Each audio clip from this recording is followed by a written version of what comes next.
This is the Rel's last leg, the mixed 4-5, the first leg of the quaddie. Small field, but the favourite 3 ahead of 2. Having a good battle for favouritism, but the white will go the clear. Odds on fave. Set to run. Race 5, ready. And away, Nigel De Vere jumped cleanly, had plenty of room to do so. Lightning Speed is trying to get across him and will do so into the first corner. Lightning Speed leads Nigel De Vere, third Poor Quan, fourth Holden Bale, and Spring Miles was checked slightly to the rear.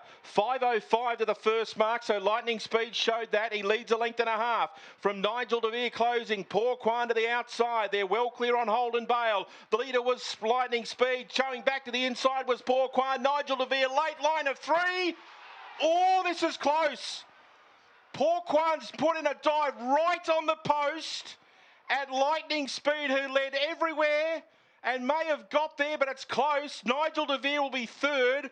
Clear on Holden Bale, Spring Miles. Time is 29.86, and Lightning Speed has got over the line to score.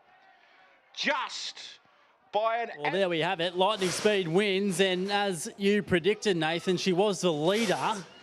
29.87, and holding off Nigel De Vere and Poor Quan was probably the surprise. Yeah, it was. Run along, broke, you know, a PB first up for a month, so a wonderful training effort by Brendan Purcell. Let's not get past that. The early speed was there to see.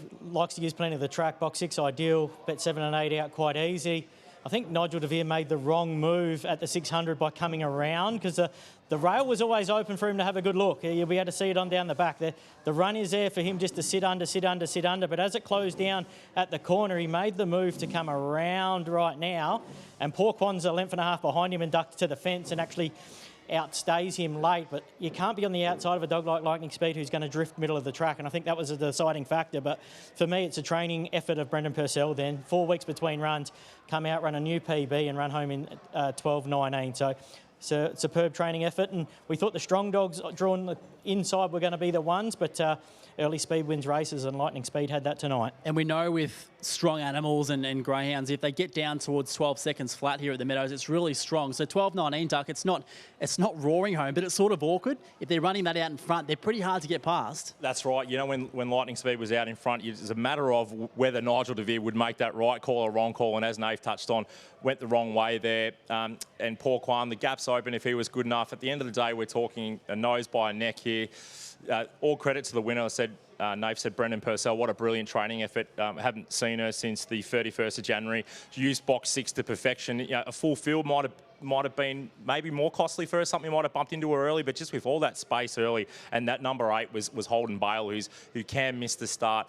Everything went well for her, but I still felt Nigel De Vere, even making that mistake, and Poor Quan had every chance to reel her in and didn't, and too good on the night. Number 6, Lightning Speed. Indeed, 7.50 on the fixed odds for Lightning Speed. Poor Quan, $1.20 the drum, and Nigel De Vere, who we mentioned got into $1.90 pre-race, ended up jumping at that quote. So there we have it for race 5. First leg of the quaddie, a big crew here, and what was the race name by that one? Rel's last leg. So I'm sure Rel's in there having a great night.